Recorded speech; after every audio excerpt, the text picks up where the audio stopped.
আরে এসব কি উল্টোপাল্টা কথা বলছো তুমি? ও না খুব বেড়েছে, তুমি যাও ওকে এক্ষুনি প্রেগনেন্ট করে দাও, তাহলে ওর শান্তি হবে। মানে তুমি বলছো তোমার বোনকে প্রেগনেন্ট করে দিতে? হ্যাঁ, শুধু আমি না, বাড়ির সবাই বলছে তোমাকে ওকে প্রেগনেন্ট করে দিতে। মানে তোমার বাড়ির লোক বলছে আমাকে তোমার বোনকে প্রেগনেন্ট করে দিতে?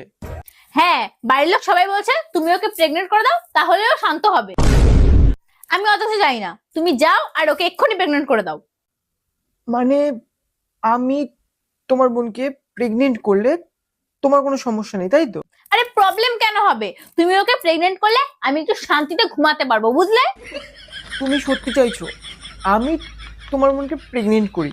আরে হ্যাঁ বাবা হ্যাঁ, আর কতবার বলবো যে তুমি আমার বোনকে প্রেগনেন্ট করে দাও?